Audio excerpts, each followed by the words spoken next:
Hello student, আজকে আমি আমাদের যে সিরিজ চলছে ম্যাথ বা জিকের গ্রুপ ডিতে জন্য, গ্রুপ ডি এক্সামের জন্য রবিবার এবং অন্যান্য এক্সামের জন্য এটা হেল্পফুল। তো সেখানে আমি আজকে ইন্ডিয়ান কনস্টিটিউশনের মানে ভারতের সংবিধানের কিছু ইম্পর্টেন্ট টপ 30 এমসিকিউ নিয়ে আলোচনা করব।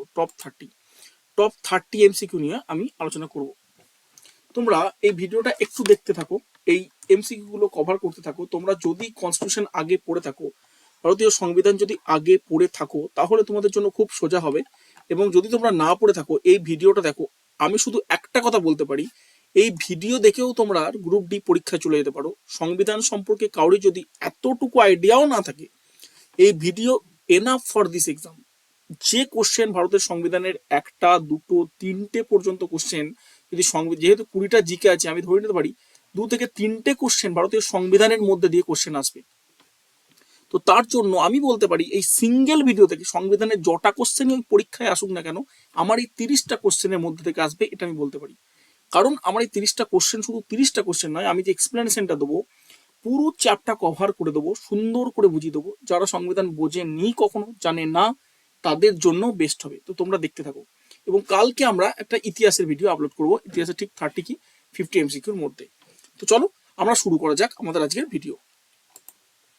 দেখো, who is known of the father of Indian constitution? Father of Indian constitutions, এই কোশ্চেনটা গ্রুপ সিতে এসেছিল এবং অন্যান্য তো যে কোনো ফাদার এটা এসে আসে। তো কে কে ফাদার? এখানে হবে বি আর আম্বেদকর। আমরা সকলেই জানি উত্তরটা কি হবে, B R Ambedkar. B R Ambedkar. কেন তাকে ইন্ডিয়ান সংবিধানের বা ভারতের সংবিধানের কেন ফাদার বলা হয়? কারণ ভারতের সংবিধানের এখানে আমরা পুরো দেওয়া যায়, দেখো একটা ড্রাফটিং কমিটি যেগুলো আমি হলুদ দিচ্ছি সেইগুলো খুব ইম্পর্টেন্ট। এই পিডিএফটা তোমরা যদি নিতে চাও, নিচে দেওয়া নাম্বারটা হোয়াটসঅ্যাপ করবে এবং লিখে দেবে যে পিডিএফটা প্রয়োজন। তো এই পিডিএফটা তোমাদের দিয়ে দেবো ফ্রিতে, কোনো টাকা পাকা নেই, মানে ফ্রিতে তোমাদের দিয়ে দেওয়া হয়। তো ড্রাফটিং কমিটি মানে ইন্ডিয়ান কনস্টিটিউশন ড্রাফটিং কমিটি তৈরি হয়েছিল। ড্রাফটিং কমিটি হচ্ছে সংবিধানটা কি থাকবে, সংবিধানটা কেমন হবে, এটাই তৈরি করেছিল ড্রাফটিং কমিটি। তো সেই কমিটি কত সালে সেট আপ হয়েছিল, কত সালে এবং কোন দিন, এটা পরে 29 আগস্ট 1947 ড্রাফটিং কমিটির ফাউন্ডেশন হয় বা সেট আপ হয়। Must important. আমি জানি না গ্রুপ ডিতে এত শক্ত কোশ্চেন আসবে কিনা, কিন্তু অনেক পরীক্ষায় ড্রাফটিং কমিটির এই ডেটটা পড়ে। তোমরা কি মনে রাখবে, জেনারেলি দুটো কোশ্চেন মনে রাখবে ড্রাফটিং কমিটি থেকে। চেয়ারম্যান হচ্ছে বি আর আম্বেদকর, ড্রাফটিং কমিটির চেয়ারম্যান বি আর আম্বেদকর। ওই জন্যই বি আর আম্বেদকরকে আমাদের সংবিধানের জনক বলা হয় বা ফাদার অফ ইন্ডিয়ান কনস্টিটিউশন বলা হয়। আরেকটা যেটা তোমাদের মনে রাখতে হবে, ড্রাফটিং কমিটির, দেখো আমি বাংলাও দিয়ে দিচ্ছি, তোমাদের অসুবিধা হলে বাংলা পড়তে পারো।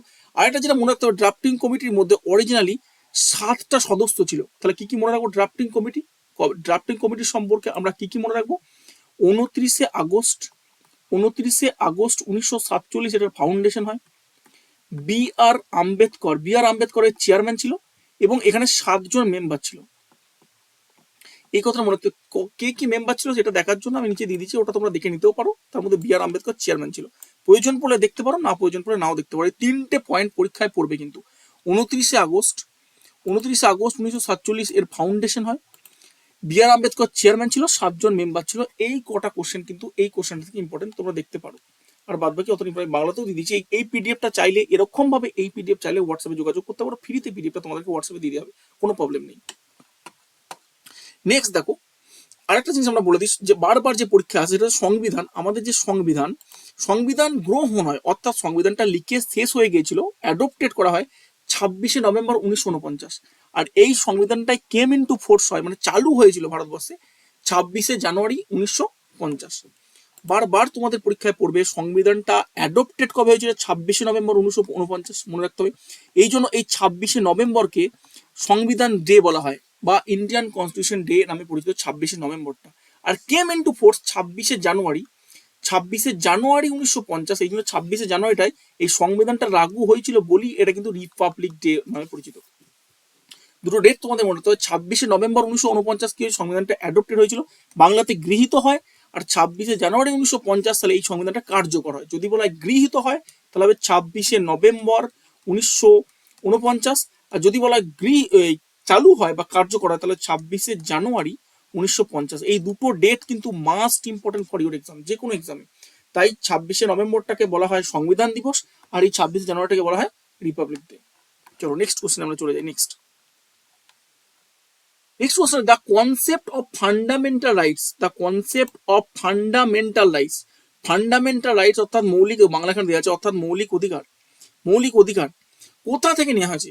ফান্ডামেন্টাল রাইটস ধারণাটি নেওয়া হয়েছে কোন দেশ থেকে? ফান্ডামেন্টাল রাইটটা কোন দেশ থেকে নেওয়া হয়েছে? সংবিধানে এরকম অনেক কোশ্চেন পড়ে, কোনটা কোন দেশ থেকে নেওয়া হয়েছে, কোন জায়গাটাকে কোন খান থেকে নেওয়া হয়েছে, এটা বারবার কোশ্চেন পড়ে। তো এই সম্বন্ধে একটা ব্রিফ নোট আমি তোমাদের দিয়ে দেবো। ফান্ডামেন্টাল রাইটটা নেওয়া হয়েছে ইউএসএ থেকে, ফান্ডামেন্টাল রাইটটা নেওয়া হয়েছে ইউএসএ থেকে, ফান্ডামেন্টাল রাইট নেওয়া হয়েছে ইউএসএ থেকে। কোথা থেকে? ইউএসএ। ফান্ডামেন্টাল রাইট কোথা থেকে নেওয়া হয়েছে? না ইউএসএ থেকে নেওয়া হয়েছে। দেখো এখানে দেখো আমি কটা জিনিস লিখে দিচ্ছি, তোমাদের নিচেতেও দেওয়া আছে, নিচেতেও দেওয়া আছে, কোনো অসুবিধা নেই। আয়ারল্যান্ড থেকে কি নেওয়া হয়েছে? আচ্ছা আমি নিচেটাকে দেখিয়ে দিই, তারপর তোমাদের বলি। এখানে পুরো ব্রিফ আমি দিয়ে দিচ্ছি, তোমরা দেখে নেবে কি কি পড়তে পারে। দেখো এখানে গভর্নমেন্ট অফ ইন্ডিয়া অ্যাক্ট 1935 থেকে কি কি নেওয়া হয় না ফেডারেল স্ট্রাকচার, এটা পরীক্ষা পড়ে, ফেডারেল স্ট্রাকচার নেওয়া হয়। এই কালারগুলো চেঞ্জ করতে তোমাদের সুবিধা হবে। ফেডারেল স্ট্রাকচার নেওয়া হয় এবং প্রভিন্সিয়াল অটোনমি নেওয়া হয়, অর্থাৎ ভারতবর্ষের যে প্রভিন্সগুলো আছে বা স্টেটগুলো আছে তার যে একটা আলাদা স্বাধীনতা আছে সেটা নেওয়া হয়, এবং এর এমার্জেন্সি পাওয়ার নেওয়া হয়। কোথা থেকে নেওয়া হচ্ছে? 1935 গভর্নমেন্ট অফ ইন্ডিয়া অ্যাক্ট থেকে নেওয়া হয়। এবার নেক্সট তোমরা চলে যাও ব্রিটিশ কনস্টিটিউশন, অর্থাৎ আমাদের যে ইংল্যান্ড, এখান থেকে ইংল্যান্ড থেকে কি নেওয়া হয়? ইংল্যান্ডের সংবিধান থেকে, ইংল্যান্ডের সংবিধান থেকে কি, ব্রিটিশ থেকে কি নেওয়া হয়? দেখো যেগুলো পরীক্ষা মেনলি আসে, যদি বলা হয় পার্লামেন্টারি সিস্টেম, ভারতবর্ষের যে পার্লামেন্টারি সিস্টেম, যে লোকসভা রাজ্যসভা যে পার্লামেন্টারি সিস্টেম, যে লোকসভা রাজ্যসভা প্রেসিডেন্ট, এই যে পার্লামেন্টারি সিস্টেমটা কিন্তু ভারতবর্ষে ব্রিটিশ থেকে নেয়। এটা আমরা পরে কিন্তু কোশ্চেনে পার্লামেন্ট টিপিএসপি সবই পাবো, তোমরা একটু মুখস্থ রাখবে। এটাই জেনারেলি পরীক্ষায় পড়ে। রুল অফ ল নেওয়া হয়, সিঙ্গেল সিটিজেনশিপ পরীক্ষা বারবার পড়ে। সিঙ্গেল সিটিজেনশিপ কাদের নেওয়া হয়? সিঙ্গেল সিটিজেন মানে হচ্ছে দেখো আমরা ভারতবর্ষের সিটিজেন, আমরা আমরা ভারতবর্ষের নাগরিক, কিন্তু আমাদের ইউএসএতে কি আছে? ডুয়েল সিটিজেনশিপ আছে ইউএসএতে। ইউএসএতে কেউ একজন ইউএসএরও নাগরিক, আবার তাদের যে নির্দিষ্ট স্টেট আছে তাদেরও নাগরিক। যেমন আমাদের কাছে ভারতবর্ষের নাগরিকত্ব আছে, কিন্তু ওয়েস্ট বেঙ্গলের কোনো নাগরিকত্ব নেই। তো এটাকেই বলা হয় সিঙ্গেল সিটিজেনশিপ। কিন্তু অন্যান্য দেশে কি হয়? ইউএসএতে যেমন সে ইউএসএরও নাগরিক, আবার তার যে স্টেট সেটারও নাগরিক। তো এটা কি সিঙ্গেল সিটিজেনশিপ ভারতবর্ষে কোথা থেকে নেওয়া হয়? ইউকে থেকে নেওয়া হয়, অর্থাৎ ব্রিটিশ থেকে নেওয়া হয়। এবং পার্লামেন্টারি সিস্টেমটা কোথা থেকে নেওয়া হয়? ব্রিটিশ থেকে নেওয়া হয়। আর একটা মনে হয় ক্যাবিনেট সিস্টেম, আমাদের যে মিনিস্ট্রি আছে, যে মিনিস্ট্রি যে ক্যাবিনেট সিস্টেমটা, সেটা কিন্তু ব্রিটিশ কনস্টিটিউশন থেকে নেওয়া হয়। এবার আমরা USA, United state of constitution, অর্থাৎ আমেরিকা। এই ইংলিশ কথা বলে ট্রান্সলেশন থেকে দেওয়া আছে, এর মানে হচ্ছে ইউএসএ। ইউএসএ থেকে কি না হয়? দেখো আমরা ইউএসএ থেকে জেনারেলি ইউএসএ থেকে আমরা কি কি নিচ্ছি, খুবই ইম্পর্টেন্ট। ইউএসএ থেকে আমরা নিচ্ছি ফান্ডামেন্টাল রাইট, যেটা সম্বন্ধে আমরা এখনই পড়লাম। কি নিচ্ছি? ফান্ডামেন্টাল রাইটস নিয়েছি। ইন্ডিপেন্ডেন্ট জুডিশিয়ারি, অর্থাৎ আমাদের যে জুডিশিয়ারিটা, মানে জুডিশিয়ারি মানে কোর্ট, আইন, সেগুলো ইন্ডিপেন্ডেন্ট, মানে এই জুডিশিয়ারিতে কোনো মিনিস্ট্রি, কোনো অন্যান্য অফিসার কোনো নাক গলাতে পারবে না, এটা সম্পূর্ণ স্বাধীনতা আছে। এটা নেওয়া হয় কোথায়? ইউএসএ থেকে। জুডিশিয়াল রিভিউ, জুডিশিয়াল কিছু বললেই কিন্তু তোমরা ইউএসএ লাগিয়ে দিতে পারো, আর পার্লামেন্টারি কিছু বললে তোমরা ইউকে অর্থাৎ ব্রিটিশ লাগাতে পারো। ইমপিচমেন্ট প্রসিডিওর অফ ইমপিচমেন্ট মানে হচ্ছে প্রেসিডেন্টকে ইমপিচ করা হয়, প্রেসিডেন্টকে ইমপিচ করা হয়, মানে প্রেসিডেন্ট যদি তার চেয়ারে বসে কোনো ভুল কাজ করে তাহলে প্রেসিডেন্টকে ইমপিচ করা হয়। এইটা আছে, এই ইমপিচমেন্টটা আমি লিখে দিই। এই ইমপিচমেন্টটা আছে আর্টিকেল 61-এ। এই ইমপিচমেন্টটা কিন্তু অনেক সময় পরীক্ষায় পড়ে। ইমপিচমেন্ট, প্রেসিডেন্ট ইমপিচমেন্ট কত নম্বর আর্টিকেল আছে? 61-এ। প্রেসিডেন্টের ইমপিচমেন্টের আর্টিকেলটা আছে 61-এ, প্রেসিডেন্টের ইমপিচমেন্টের আর্টিকেলটা আছে। নেক্সট চলো, নেক্সট আর কি কার্ড? আইরিশ, ঠিক আছে, বারবার পর আইরিশ, অর্থাৎ আয়ারল্যান্ড থেকে কি কিনা হয়? একটা জিনিসই মনে রাখবে, আয়ারল্যান্ড থেকে নেওয়া DPSP, directive principal of state policy. এটা কত নম্বর আর্টিকেল আছে পরে আমি পড়বো। ডিপিএসপি সম্বন্ধে একটা গাইডলাইন দিয়ে আমার নোট আছে, তোমরা দেখো। ডিপিএসপি নেওয়া হয় কত? আয়ারল্যান্ড থেকে। চলো তারপরে কানাডা থেকে নেওয়া হয়, কানাডিয়ান থেকে কি, কানাডা থেকে কি নেওয়া হয়? Concept of federal with strong centre. আমাদের ফেডারেল স্ট্রাকচার মানে হচ্ছে আমাদের যে স্টেট আর সেন্ট্রালের মধ্যে যে সম্পর্ক, তাদের যে সেন্টারটা যে স্ট্রং, এটাই নেওয়া হয় কানাডা থেকে। বা ফেডারেল যে কোনো কথাটা বললে তোমরা কানাডা দিতে পারো, পার্লামেন্ট যে কোনো কথাটা বললে ব্রিটিশ দিতে পারো, আর জুডিশিয়ারি যে কোনো কথাটা বললে তোমরা ইউএসএ দিতে পারো। অস্ট্রেলিয়াতে কি নেওয়া হয়? বারবার পরীক্ষা পড়ো। অস্ট্রেলিয়াতে কি নেওয়া?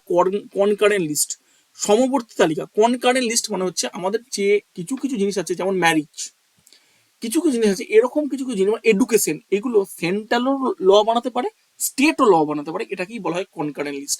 আর যেটা ডাইরেক্টলি সেন্ট্রাল ল বানাতে পারে, যেমন আর্ম, কোনো অস্ত্র শস্ত্র, কোনো ইন্স্যুরেন্স, এগুলো শুধু সেন্ট্রাল বানাতে পারে, তাই এগুলো সেন্ট্রালের লিস্টে থাকবে। যেমন পুলিশ, এগুলো দিয়ে স্টেট ল বানাতে পারে, তাই স্টেটের লিস্টে থাকবে। কিন্তু কিছু কিছু স্টেট এবং সেন্ট্রাল দুটো মিলিয়ে ল বানাতে পারে, তো সেটাকে বলা হয় কনকারেন্ট লিস্ট। তোমরা যদি পড়তে চাও আমার কাছে, তোমরা একটুখানি থাকো, একটুখানি আমার ভিডিওগুলোকে লক্ষ্য করে দেখো, এইগুলো সম্বন্ধে তোমাদেরকে টোটালি সুন্দর একটা তোমরা ধারণা পেয়ে যাবে। সোভিয়েত কনস্টিটিউশন, সোভিয়েত মানে হচ্ছে ইউএসএসআর, মানে হচ্ছে সোভিয়েত, ইউএসএসআর মানে হচ্ছে রাশিয়া। এখান থেকে কি নেয় ফান্ডামেন্টাল ডিউটি, তাহলে ফান্ডামেন্টাল রাইটসটা কোথা থেকে ইউএসএ থেকে নেওয়া হয়, ফান্ডামেন্টাল ডিউটিস কোথা থেকে নেওয়া হয় রাশিয়া থেকে নেওয়া হয়। পরীক্ষায় বারবার এগুলো আছে, ফান্ডামেন্টাল ডিউটিস কোথা থেকে নেওয়া হয় রাশিয়া থেকে নেওয়া হয়। আমি বারবার করে বলছি যাদের কনফিউশন হচ্ছে ভিডিওটা শেষ অবধি দেখো, সমস্ত কনফিউশন মিটে যাবে, সমস্ত জিনিস মুখস্থ হয়ে যাবে, লাস্ট অবধি গেলে আশা করা যায় পরীক্ষা তোমরা একটা ভালো নম্বর স্কোর করতে পারবে। আরো অনেক কিছু নেওয়া হয়, অত মনে রাখার দরকার নেই, আমি যেগুলো ইয়েলো কালার করছি সেগুলোই মনে রাখবে। ফ্রেন্স থেকে কি নেওয়া হয়, ফ্রেন্স থেকে নেওয়া হয় লিবার্টি, ইকুয়ালিটি এন্ড ফ্র্যাটার্নিটি, এগুলো নেওয়া হয়, এটা অত মনে রাখার প্রয়োজন পড়ে না। সাউথ আফ্রিকা থেকে কি নেওয়া হয় প্রসিডিউর অফ দ্য অ্যামেন্ডমেন্ট, সংবিধান অ্যামেন্ডমেন্ট, সংবিধানের অ্যামেন্ডমেন্ট অর্থাৎ সংবিধানকে যে সংশোধন করা হয় সেটা, এটা আছে কত নম্বর আর্টিকেলে 368 নম্বর আর্টিকেলে।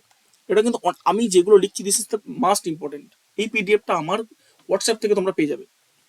জাপান থেকে কি নেওয়া হয় অত পরীক্ষা পড়ে না। নেক্সট কোশ্চেন আমরা যে 3 নম্বর কোশ্চেন, তোমরা দেখছো তো এতক্ষণ কিন্তু মাত্র দুটো কোশ্চেন করলাম, দুটো, তাই এই 30টা কোশ্চেন কিন্তু তোমাদের জন্য মাস্ট, 30টা কোশ্চেনই করি আমি বেরিয়ে চলে যাই না, আমি কিন্তু অনেকটা ডিটেলস তোমাদেরকে বলে দিই। এতক্ষণে আমরা 3 নম্বর কোশ্চেনে গিয়ে পড়লাম। দেখো 3 নম্বর কোশ্চেনে বলছে which article of the Indian constitution deal with the abolition of untouchability, অবশ্যই বাংলা দিয়ে আছে, তোমরা নিজেদের বাংলা দেখতে পারো। ভারতীয় সংবিধানের কোন অনুচ্ছেদে অস্পৃশ্যতা বিলোপের কথা বলা হয়েছে, অ্যাবলিশন অফ আনটাচেবিলিটি, মানে ছুঁই ছুঁই যে ব্যাপারটা আছে সেটা অ্যাবলিশন করতে হবে, ওটা ভালো নয়, ওটাকে বাদ দিতে হবে, ছুঁই ছুঁই করা যাবে না, ছুঁই ছুঁই করলে তোমার জেল পর্যন্ত হতে পারে। আনটাচেবিলিটি এই কথাটা কোন আর্টিকেল দেওয়া আছে, মাস্ট ইম্পর্টেন্ট, এটা হচ্ছে আর্টিকেল 17, আর্টিকেল 17তে এই কথাটা দেওয়া আছে abolition of untouchability, abolition of untouchability. আর ঠিকই এরকমই একটা আর্টিকেলে 18 দেওয়া আছে সেই একই কথা, abolition of title, abolition of title, abolition of untouchability হচ্ছে 17, অ্যাবলিশন অফ টাইটেল হচ্ছে 18। দেখো তোমরা পরবর্তীতে পেয়ে যাবে, এত সুন্দর দেখো পুরো ফান্ডামেন্টাল রাইটস সম্পর্কে আমি তোমাদের পড়ে দিচ্ছি, একটা ভিডিওতে পুরো কভার করে দেবো আমি। ফান্ডামেন্টাল রাইটস, ইন্ডিয়ান কনস্টিটিউশন, মৌলিক অধিকার কোথা থেকে নেওয়া হয়েছে আমরা আগেই পেয়েছি, আগের কিছু কোশ্চেনে মৌলিক অধিকার কোথা থেকে নেওয়া আছে, ইউএসএ থেকে নেওয়া আছে। এটা ভারতের সংবিধানে কত নম্বর আর্টিকেল থেকে আছে, আর্টিকেলস 12 to 35, যেটুকু ইয়েলো লাইন দিচ্ছি, yellow line is most important, 12 to 35 পর্যন্ত আছে। কত নম্বর পার্টে আছে, পার্ট 3, 3 নম্বর পার্টে আছে, আর্টিকেল 12 থেকে 35-এর মধ্যে আছে, পার্ট 3-তে আছে এনফোর্সেবল বাই কোর্ট, মানে এনফোর্সেবল বাই কোর্ট, আর একটা আছে নন এনফোর্সেবল বাই কোর্ট। আমরা ফান্ডামেন্টাল রাইটস যখন পড়বো তখন কি পড়বো, এনফোর্সেবল বাই কোর্ট, মানে এই রাইটগুলোর মধ্যে আমি যে অধিকার আমাকে ভারতীয় সংবিধান দিয়েছে, যদি কোনো একটা অধিকার কোনো নাগরিকের ছিন্ন হয় তাহলে সেই নাগরিক সেই অধিকারটা নিয়ে কিন্তু কোর্টে যেতে পারে, আর যেগুলো নন এনফোর্সেবল থাকবে সেগুলো কিন্তু অধিকার ছিন্ন হলেও কোর্টে যেতে পারবে না। এখানে দুটো জিনিস মনে রাখতে হবে, আর্টিকেল 32 সুপ্রিম কোর্টে এটা রিট পিটিশন নিতে পারে বা এই ফান্ডামেন্টাল রাইটের ইয়ে থেকে কেস নিতে পারে, আর 226 আর্টিকেলের হাইকোর্ট কিন্তু এই কেসটা নিতে পারে, আর এবার এখানে এই যে আমি কি বললাম 12 থেকে 35 পর্যন্ত আছে, তাহলে 14 থেকে 18 কি ফান্ডামেন্টাল এই পার্ট, এখানে যে ফান্ডামেন্টাল আমাদের টোটাল এখন 6টা ফান্ডামেন্টাল রাইট আছে। তো এক হচ্ছে রাইট টু ইকুয়ালিটি, কত নম্বর পার্টের মধ্যে আছে, 14 থেকে 18-এর মধ্যে আছে। রাইট টু ইকুয়ালিটি, সাম্যের অধিকার, বাংলাতে নিচে দিয়ে আছে, দেখো অবশ্যই থাকবে সাম্যের, এটা 14 থেকে 18 মধ্যে আছে। সমতার অধিকার, সমতা নিশ্চিত করে, এটা 14 থেকে 18 নম্বর আর্টিকেলের মধ্যে দেওয়া আছে। রাইট টু ফ্রিডম, স্বাধীনতার অধিকার, দেখো বাক স্বাধীনতা, মত প্রকাশ, এগুলো right to freedom, right to ফ্রিডমের মধ্যে কিন্তু এগুলো পড়ে।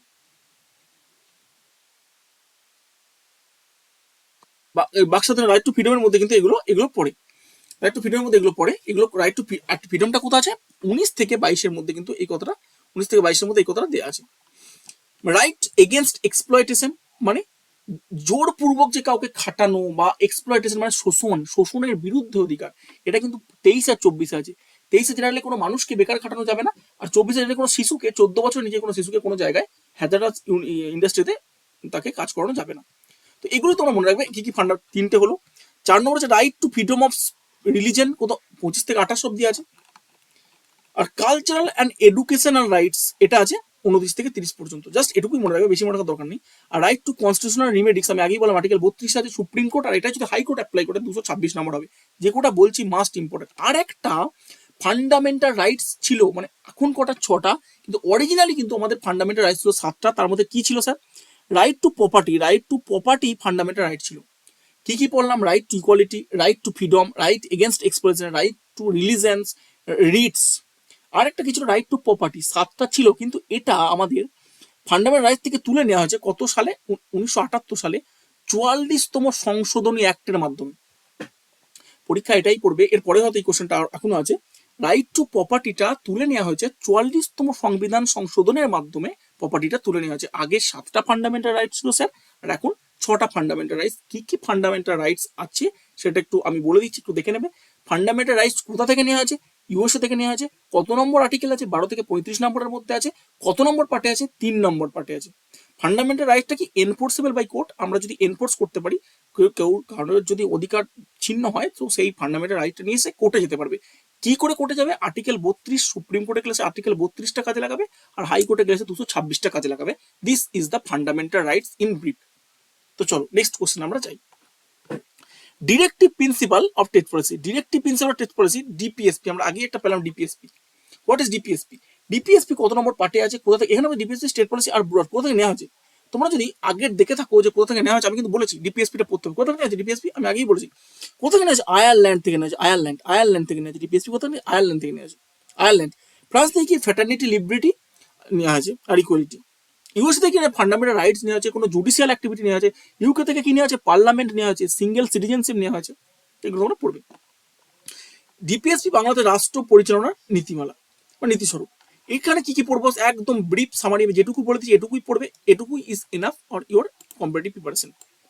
আমি যেটুকু বলে দেবো পরীক্ষা সেটুকু পড়ে যাবে। আমি বলছি খাতেই কোশ্চেন পড়বে। তোমরা পলিটির আমি পরের দিন তো সলিউশন করাবো গ্রুপ ডি, তো তোমরা দেখো পলিটির যদি কোশ্চেন পড়ো তখন আমি তোমাদেরকে বলবো কিন্তু ওই ভিডিও থেকে এই কোশ্চেনটা এসছে, পারলে আমি তুলেও দেবো কাট করে যেখান থেকে কোশ্চেনটা এসছে। দেখো সামারি পার্ট 4, এটা কত আছে? পার্ট 4-এ। পার্ট 3-তে কি আছে? ধরম করে মনে মনে বলে ফেলো। পার্ট 3-তে কি আছে? Fundamental rights. কত নম্বর? পার্ট 3-তে কি আছে তাহলে বলে দেবো, বলছি। পার্ট ডিপিএসপি কোথায় আছে? পার্ট 4-এ আছে, আর্টিকেল 36 থেকে 51 পর্যন্ত আছে। কোথা থেকে নেওয়া আছে? আয়ারল্যান্ড থেকে নেওয়া আছে। নন জাস্টিকেবল but fundamental.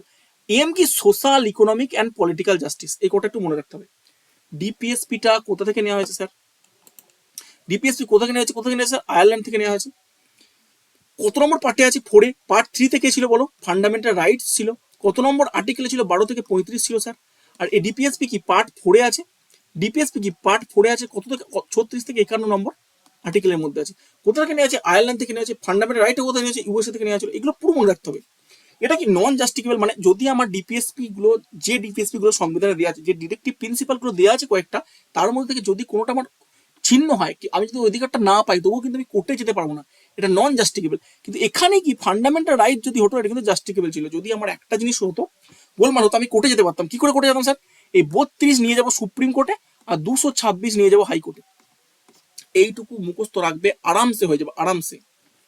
Which article of the constitution declare India as A secular state? দেখো এইখানে একটু ডাউটেবল ব্যাপার থাকছে। সেকুলার স্টেট কোশ্চেনটা এরকম যদি কোশ্চেন পড়ে গোলমালের জায়গা হয়ে যাবে। তবু বলি, আমাদের ফান্ডামেন্টাল রাইটসটা আমরা আগেই বললাম যে রাইট টু রিলিজন কত আছে? 25 থেকে 28। এই 25 থেকে 28 পুরোটাই কিন্তু বলা হয়েছে India secular state. What is secular? Secular মানে হচ্ছে ইন্ডিয়ার কোনো জাতীয় ধর্ম নেই। ইন্ডিয়ার মধ্যে সব ধর্মের মানুষই বাস করবে, বাট ভারতবর্ষকে কোনো জাতীয় স্টেট বলা যাবে না। এখানে মুসলিমও থাকবে, হিন্দুও থাকবে, খ্রিস্টানও থাকবে, ফার্সিও থাকবে, শিখও থাকবে, সকলে থাকবে, কোনো জাতীয় স্টেট বলা যাবে না। This is the secular state. Generally যে পরীক্ষায় পড়ে, এটা যেমন সংবিধানের কোন অনুচ্ছেদকে, বাংলা দেখো, সংবিধানের কোন অনুচ্ছেদকে ভারতের ধর্ম নিরপেক্ষ রাষ্ট্র হিসাবে ঘোষণা করা হয়েছে? ধর্ম নিরপেক্ষ রাষ্ট্র হিসাবে ঘোষণা করা হয়েছে। জেনারেলি সবটাই এখানে অ্যান্সার 25 থেকে 88। যদি স্পেসিফিক আর্টিকেল 25 থেকে 28 together declare India as a secular state. 25 থেকে 28 পুরোটাই ইন্ডিয়াকে সেকুলার স্টেট হিসাবে দেওয়া হয়। কিন্তু এরকম কোশ্চেন কোন একটা পরীক্ষা এসেছিল, তো যদি এরকমই থাকে তাহলে ডাইরেক্টলি আর্টিকেল 28টা বলবে। আর্টিকেল 28 আরো ডিটেলস দেওয়া আছে। 25 থেকে 28 ইন্ডিয়ান কনস্টিটিউশন পড়ে ভিডিও। 25 থেকে 28 কি আছে? Right to freedom religion. আমি দেখে নাও 14 থেকে 18 কি আছে? Right to equality. 19 থেকে 22 কি আছে? Right to freedom. 23 থেকে 24 কি আছে? Right two against exploitation. তেমনই 25 থেকে 28 আছে freedom, right to freedom religions. তো 28 স্পেশালি বলা আছে এই কথাটা, ওই জন্য আমরা অ্যান্সারটা 28 হয়ে যাবে। বাংলা তো দেওয়া আছে, প্রত্যেকটা ইংরাজি বাংলা আমি মিলিয়ে দিয়েছি, তোমরা পড়ে নেবে তোমাদের সুবিধার্থে। Who was the first president of India? এই ভারতবর্ষের প্রথম প্রেসিডেন্টকে, ভারতবর্ষের প্রথম রাষ্ট্রপতিকে, তো সকলেই যেন কে কে প্রথম রাষ্ট্রপতি? রাজেন্দ্র প্রসাদ। দুবার হয়ে গেল, রাজেন্দ্র প্রসাদ। সর্বপল্লী রাধাকৃষ্ণন কিন্তু ভারতের ভাইস প্রেসিডেন্ট ছিল। রাজেন্দ্র প্রসাদ হচ্ছে ভারতের প্রথম রাষ্ট্রপতি, আর সর্বপল্লী রাধাকৃষ্ণ ভারতের প্রথম উপরাষ্ট্রপতি, ভাইস প্রেসিডেন্ট। রাষ্ট্রপতি সম্পর্কে আমাদের কিছু জানতে হবে। রাষ্ট্রপতি দেখো এখানে article, president of India, the president head of the state and supreme commander of the armed force.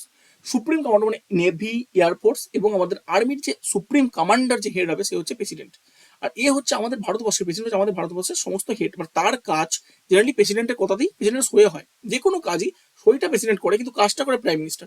যেমন ধরো বাড়িতে বিয়ে থা হলে কি হয়, কাজটা করে বাবা কিন্তু কার্ডটা ছাপে নিচে গিয়ে সইটাকে করে দাদু। তেমনই প্রেসিডেন্ট, সবকিছু নাম হবে কিন্তু প্রেসিডেন্টে, কিন্তু কাজটা জেনারেলি প্রাইম মিনিস্টার করবে। প্রেসিডেন্ট আর্টিকেলটা খুব ইম্পর্টেন্ট, 52 থেকে 78 পর্যন্ত আর্টিকেলে প্রেসিডেন্ট সম্পর্কে বলা হয়েছে। প্রেসিডেন্ট ইলেকশনে জেনারেলি কে ভোট দেয়, আমার ভোটে কিন্তু প্রেসিডেন্ট হয় না, আমরা সাধারণ মানুষ প্রেসিডেন্ট ভোট দিতে পারি না। প্রেসিডেন্ট ভোট কারা দেয়, electoral college consisting the elected member parliament and state legislature. পার্লামেন্টে যারা ইলেক্টেড মেম্বার আছে, পার্লামেন্টে কারা আছে, পার্লামেন্ট মানে আবার দুটো, আমরা আগেই পড়বো, পার্লামেন্ট মানে দুটো, একটা হচ্ছে লোকসভা, একটা রাজ্য। এই ভিডিওতে কিন্তু এগুলো কিন্তু ডিটেলস আছে, লাস্টে পড়বে আছে, লোকসভা এবং রাজ্যসভা। এখানে যতজন ইলেক্টেড মেম্বার আছে, মানে কি ইলেক্টেড আবার কি, কিছুজন নমিনেটেড থাকে, তাদেরকে নমিনেট করা হয়, তারা কিন্তু ভোটে যেতে যায় না। লোকসভাতে কিছুজন মেম্বার থাকে, যেমন রাজ্যসভাতে 12 জন মেম্বার আছে যাদেরকে নমিনেট করা হয়েছে। তো এই এরা বাদ দিয়ে যারা ইলেক্টেড, যারা ভোটে জিতেছে, তারা একমাত্র প্রেসিডেন্টের ভোটে ভোট দিতে পারবে। তো তেমনই স্টেট লেজিসলেচার, যারা স্টেট লেজিসলেচার আছে বা স্টেটে আছে, স্টেট লেজিসলেচার জেনারেলি দুভাবে হয়, একটা হচ্ছে বিধানসভা লেজিসলেটিভ অ্যাসেম্বলি, আর একটা হচ্ছে লেজিসলেটিভ কাউন্সিল। কাউন্সিল, এই যে কাউন্সিলটা, এই দুটো হয় কিন্তু আমাদের পশ্চিমবঙ্গে অলরেডি লেজিসলেটিভ অ্যাসেম্বলিটি আছে। তো স্টেটে যারা ভোটে জিতেছে তারাই কিন্তু প্রেসিডেন্টের ভোট দেয়। বাংলাতে পুরো দিয়ে আছে, তোমরা দেখে নেবে। রাষ্ট্রপতি হলেন কি রাষ্ট্রপ্রধান, বাংলার আমি গোচরে বাংলা তোমরা করে নেবে। অনুচ্ছেদ কি 52 থেকে 78 পর্যন্ত দেওয়া আছে। এই আর্টিকেলগুলো খুব ইম্পর্টেন্ট, আশা করি নিচে আছে। হ্যাঁ, আর্টিকেল 52 কি বলা আছে, there shall be a president of India, ভারতে একজন রাষ্ট্রপতি থাকবেন, এটা আর্টিকেল 52 বলা আছে। আর্টিকেল 53 কি বলা আছে, এক্সিকিউটিভ এক্সিকিউটিভ পাওয়ার, কেন্দ্রের নির্বাহী ক্ষমতা রাষ্ট্রপতি হাতে ন্যস্ত। আমি তো আগেই বললাম, যাই হবে রাষ্ট্রপতির নাম দিয়ে। 54 কি হবে, ইলেকশন অফ প্রেসিডেন্ট, প্রেসিডেন্টের ইলেকশন হবে আর্টিকেল 54 কেন্দ্র করে।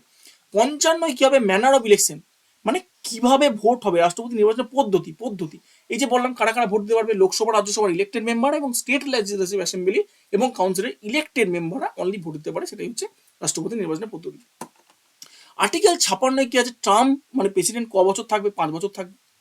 57 কি এলিজিবিলিটি রি ইলেকশন, সে আবার বসতে পারবে কিনা ইয়েতে, পরীক্ষা বলছি ইলেকশন। অফকোর্স ভারতের যারা রাষ্ট্রপতি তারা যতবার খুশি ইলেকশনে বসতে পারে, কিন্তু ইউএসএ দের রাষ্ট্রপতিরা অনলি কিন্তু 2 বার মাত্র রাষ্ট্রপতি হতে পারে।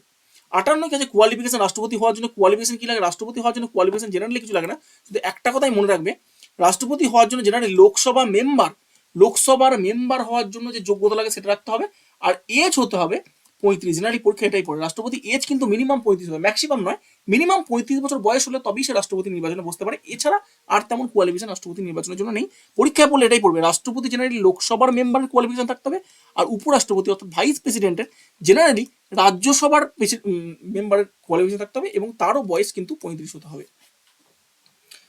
61 কি দেওয়া আছে, 61 মাস্ট ইম্পর্টেন্ট কি দেওয়া আছে, 61 স্যার 61 আছে প্রসিডিউর অফ ইমপিচমেন্ট। এই বলো তো ইমপিচমেন্টটা কোথা থেকে নেওয়া আছে, ইমপিচমেন্ট কোথা নিয়ে আছে বলো, ইমপিচমেন্ট কোথা নিয়ে আছে, ইউএসএ থেকে। ইমপিচমেন্ট নিয়ে আছে কোথায়, ইউএসএ থেকে।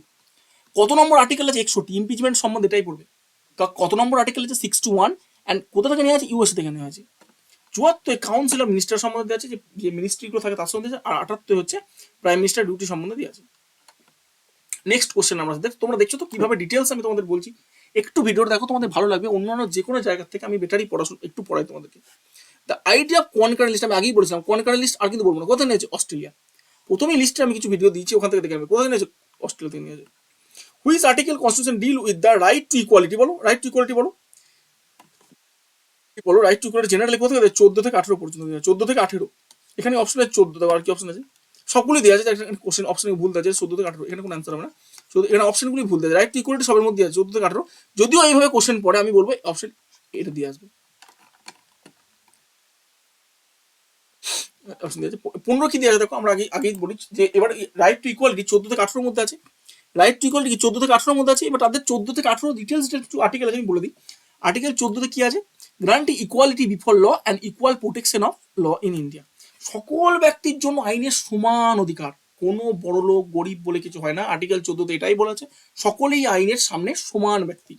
আর 15 কি বলা আছে, prohibition of discrimination ground of religion, race, caste, sex, place of birth, মানে কাউকে ডিসক্রিমিনেশন করা যাবে না, কাউকে আলাদা করা যাবে না, কাউকে ছোট ভাবা যাবে না, কোন কোন বেসিসে, রিলিজনের বেসিসে, ধর্মের বেসিসে, রেস তার জাতি, কাস্ট, সেক্স এবং প্লেস অফ বার্থ, এই ব্যাপারে এদেরকে কোনো রকম ভিন্ন ভিন্ন ব্যাপার করা যাবে না, এদেরকে কোনো রকম যেমন ধর্ম, বর্ণ, জাতি, লিঙ্গ, জন্মস্থান এর ভিত্তিতে কোনো বৈষম্য নিষিদ্ধ করে এই আর্টিকেল। আর্টিকেল কত, 15। 16 নম্বরটা কি করে, right equal opportunity of the public employment permitted reservation SC ST backward, দেখো right to equality opportunity public employment মানে হচ্ছে সরকারি চাকরি, সেখানেও মানুষকে দুই দুই করা যাবে না, সরকারি চাকরিতেও সমান অধিকার দিতে হবে, কিন্তু এখানে একটা কিছু একটা এক্সেপশন আছে, সেটা হচ্ছে এসসি এসটি ওবিসিদের একটু ছাড় দেওয়া থাকে, এটা ওখানে লিখে দিয়েছে। 17 আমরা আগেই বললাম কি অ্যাবলিশন অফ আনটাচেবিলিটি কোশ্চেন পেয়েছি আমরা, বারবার বলবো না। 18 আমি তখনই বলে দিচ্ছি অ্যাবলিশন অফ টাইটেল, এই কথাগুলো কিন্তু পরীক্ষায় পড়বে, তখন বলো না স্যার বলো তুমি, আপনি বলেননি। 18 নম্বর কিন্তু এটা কিন্তু পড়বে যে abolition of title, abolition of untouchability, abolition of untouchability কত 17, অ্যাবলিশন অফ টাইটেল কত 18, এগুলো মুখস্থ রাখতে হবে। এখানে 900 preamble of Indian constitution declare India as a preamble of Indian constitution declare India as a, তো এটা আনতে হবে sovereign secular democratic republic, sovereign socialist secular democratic, this answer sovereign socialist secular democratic. কি এটা এটা মনে রেখো একটুখানি, কি বলে দিচ্ছি আমি। প্রিয়াম্বেল ভারতের হচ্ছে, প্রিয়াম্বেল মানে কি, তো প্রিয়াম্বেল হচ্ছে ইন্ট্রোডাকশন, প্রিয়াম্বেল হচ্ছে introductory statement of the constitution, মানে কনস্টিটিউশন সম্পর্কে সূচিপত্র হচ্ছে প্রিয়াম্বেল। তোমরা যে কোনো ক্লাসের বইয়ে 9, 10 তোমরা যদি ছাত্রদের পড়াও তাদের বইগুলো দেখে প্রথমে কিন্তু প্রিয়াম্বেল দেওয়া থাকে, প্রস্তাবনা, বাংলায় বলে প্রস্তাবনা দেওয়া থাকে, এই যে প্রস্তাবনা দেওয়া থাকে। দেখো এখানে ওয়ার্ডগুলো সম্বন্ধে বলে দেয়। সোভারজেন মানে কি, sovereign India as a independent internal external matter, India নিজের সিদ্ধান্ত নিজেই দিতে পারে, অর্থাৎ ইন্ডিপেন্ডেন্ট দিতে সোভারজেন। সোশ্যালিস্ট মানে ইন্ডিয়ার socialist, commitment to the social economic justice, ইন্ডিয়ার সোশ্যালিস্ট, এই যে গভর্নমেন্ট মানুষদের সুযোগ সুবিধা দেয়, স্কিম দেয়, এগুলো হচ্ছে সোশ্যালিস্ট। আর আরেকটা ইকোনমিক ক্যাপিটালিস্ট, যেটা ব্যবসা পুঁজিবাদ, যেটা আমেরিকায় চলে। সোশ্যালিস্ট কিন্তু ইউএসএসআর অর্থাৎ রাশিয়া এবং ইন্ডিয়ার মধ্যে চলে। আর সেকুলার হচ্ছে আমাদের ধর্মনিরপেক্ষ। আমি আগেই বললাম সেকুলার স্টেট কত নম্বর আর্টিকেল আছে, 25 থেকে 28 মধ্যে আছে, স্পেশাল দিলে 28 আছে, আগেই কোশ্চেন করলাম। ডেমোক্রেটিক মানে হচ্ছে government elected by people, democratic, demo, এখানে ইংরাজি একটা ওয়ার্ড মানে হচ্ছে ডেমো, ইংরাজি একটা ওয়ার্ড মানে কি ডেমো মিনস পাবলিক, ইংরেজিতে অনেক সময় থাকে ডেমো মিনস পাবলিক, তো মানুষ সরকারকে নির্বাচন করবে, এটাই হচ্ছে ডেমোক্রেটিক। আর রিপাবলিক মানে এদের যে হেড অফ দ্য স্টেট এটা ইলেক্টেড, যেমন আমরা প্রেসিডেন্ট, এখানে রিপাবলিক মানে কি আমরা প্রেসিডেন্টকে বলতে পারি, নট হেরিডিটারি, মানে কোনো বংশভিত্তিক আছে না, যেমন আগে কি রাজারুজি হতো, এখন কোনো রাজারুজি নয়, তারা মানুষের দ্বারা ইলেক্টেড, সেটাই হচ্ছে রিপাবলিক কথাটা বলা হতো। এখানে বাংলাদেশ তোমরা দেখে নেবে। আর এখানে জেনারেলি অরিজিনালি এখানে দেখো কি দেওয়া আছে, আচ্ছা প্রিয়াম্বেল সম্বন্ধে দেওয়া আছে, প্রিয়াম্বেলটা দেওয়া আছে originally 1950 sovereign republic. After 42 amendment act, প্রিয়াম্বেলে 3টে শব্দ অ্যাড করা হয়, সোভারজেন, সোশ্যালিস্ট অ্যান্ড সেকুলার।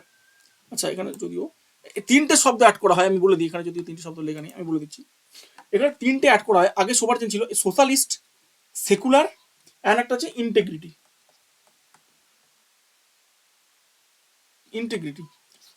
এই 3টে কথা 42 অ্যামেন্ডমেন্টে অ্যাড করা হয়। এই যেখানে লেখা socialist secular integrity, socialist secular integrity, এই 3টে কথা 42 অ্যামেন্ডমেন্ট অ্যাক্ট 1976, এই অ্যামেন্ডমেন্ট অ্যাক্টে এই 3টে কথা ভারতের প্রিয়াম্বেলে অ্যাড করা হয়, 10টা question. Which article of the Indian constitution deal with the right to freedom of speech, 19 বলা হয়, 19 বলা হয় ফ্রিডম, সংবিধানের কোন অনুচ্ছেদে বাক প্রকাশের স্বাধীনতার অধিকার নিয়ে বলা হয়েছে, এটা কিন্তু আর্টিকেল 19 বলা হয়, 19 বলা হয়, 19। তারপর freedom of speech in expression, 6টা আর্টিকেল দেওয়া আছে, 6টা। ফ্রিডম অফ অ্যাসেম্বল পিসফুলি, আমরা যেখানে শান্তিতে বাস করতে পারি কোনো অস্ত্র ছাড়া। Freedom from the associate and union, আমরা যে কোনো অ্যাসোসিয়েশন বা ইউনিয়ন তৈরি করতে পারি।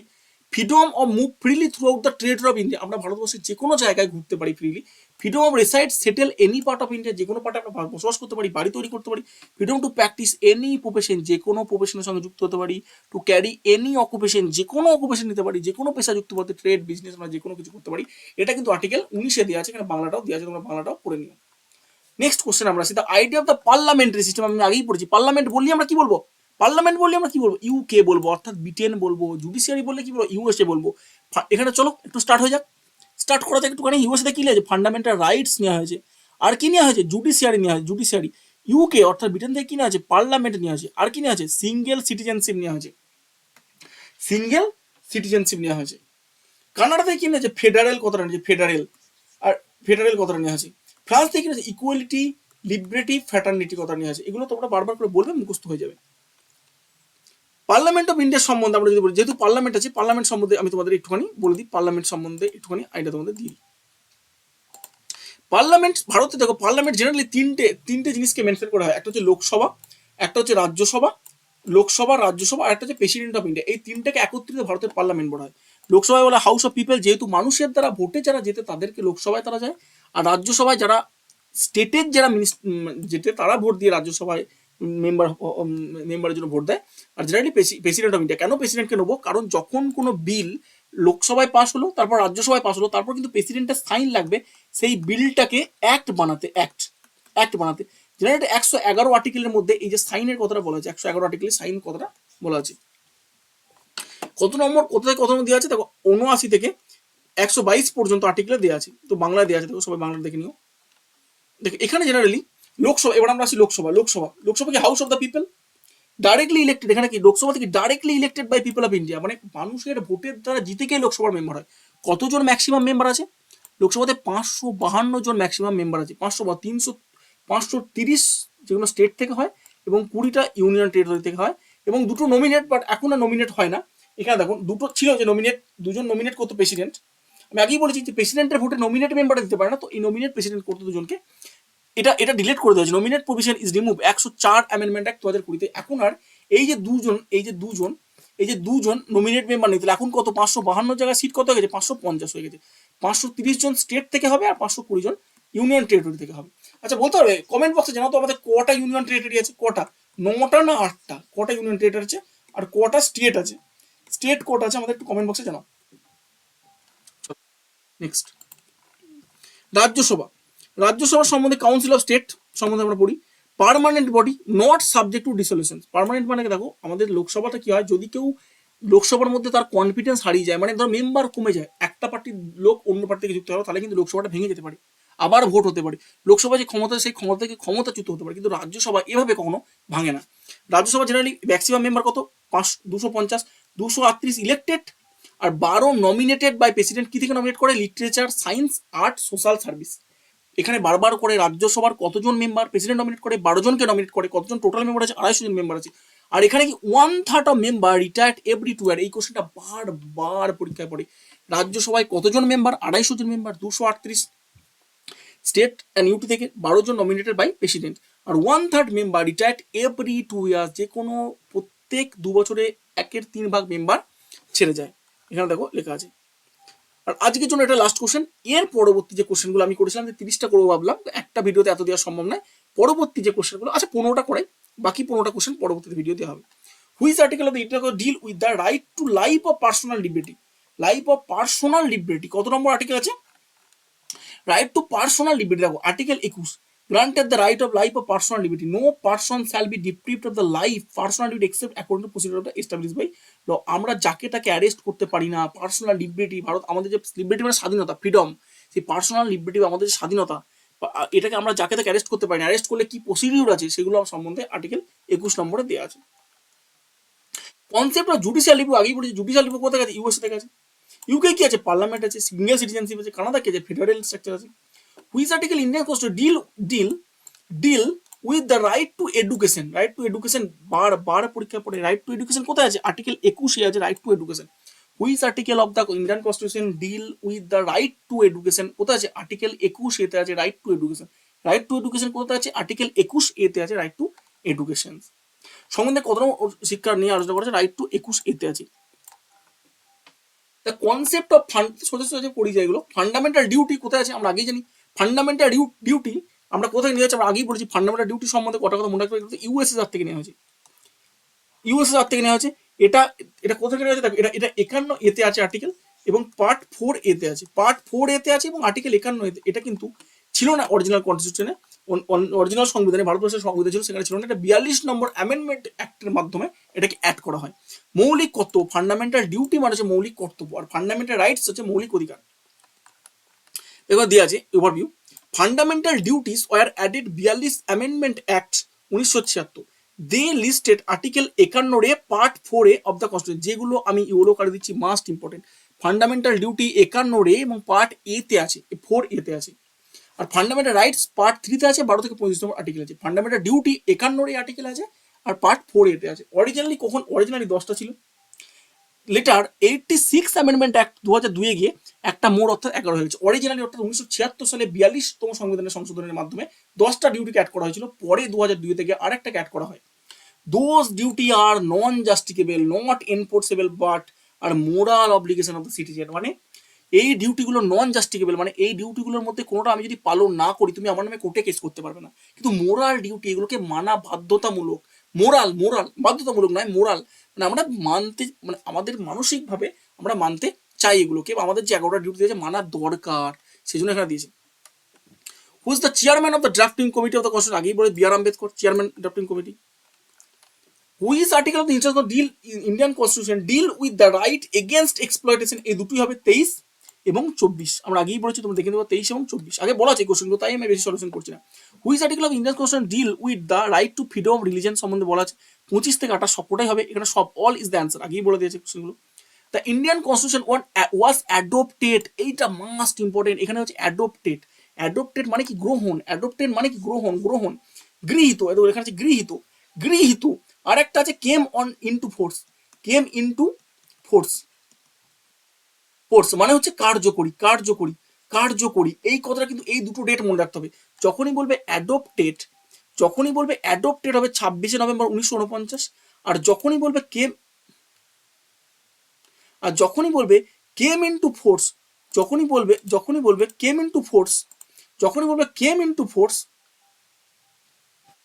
তখন যখনই বলবে কেম ইনটু ফোর্স, যখনই বলে কেম ইনটু ফোর্স, তখন কিন্তু এটা হয়ে যাবে, দাঁড়াও একটুখানি, যখন কেম ইনটু ফোর্স, আমি এটা একটুখানি স্ক্রিনটাকে বলবো, যখন কেম ইনটু ফোর্স তখনই এটা হয়ে যাবে 26শে জানুয়ারি 1950, এই দুটো ডেট একটু কিন্তু মনে রাখতে হবে, বারবার করে বলছি। 20 নম্বর কোশ্চেনে which article of the Indian constitution deal with the right to constitutional remedies, আমি আগেই বলেছি এটা হবে কি আর্টিকেল 32, সুপ্রিম কোর্টে বললে 32 আর 226-এ বললে হবে হাইকোর্ট, পরীক্ষার কিন্তু এইগুলোই আসবে হাইকোর্ট। এখানে বলতে বিআর, এখানেও দেখো বলে দিয়েছে BR Ambedkar called the heart of the soul of the constitution, এই যে রিট আর্টিকেল 32 কে BR Ambedkar heart and soul of the constitution বলেছিল। Supreme court can issue writ, 5টা রিট হতে পারে, habeas corpus, mandamus, prohibition, certiorari, quo warranto, to protect the fundamental rights, এগুলো মনে রাখবে কি, এগুলো ডিটেলসে পড়াবো আমি, ডিটেলসে যখন সময় পড়াবো। আজকে এই 20টা কোশ্চেনই থাকলো, নেক্সট 20টা কোশ্চেন কি 15টা কোশ্চেন আমি পরের ভিডিওতে আপলোড করবো, একসাথে এত ভিডিও আপলোড করা চাপ হয়ে যাবে, এতটা আপলোড করা অসুবিধা হয়ে যাবে। Thank you for watching video. আমি বারবার একটা কথাই বলবো, চ্যানেলটাকে সাবস্ক্রাইব করে দিও, লাইক করে দিও, যদি ভালো লাগে বন্ধুদের সাথে শেয়ার করে দিও। আর যদি এই পিডিএফটা কাউরির প্রয়োজন হয়, ডেসক্রিপশনে একটা হোয়াটসঅ্যাপ নাম্বার থাকবে, আমি এখানেও লিখে দিচ্ছি, 8900154925, এই নাম্বারে মেসেজ করবে পিডিএফটা নেওয়ার জন্য, এই নাম্বারে মেসেজ করবে পিডিএফটা নেওয়ার জন্য। তো thank you for watching this video, good night to all.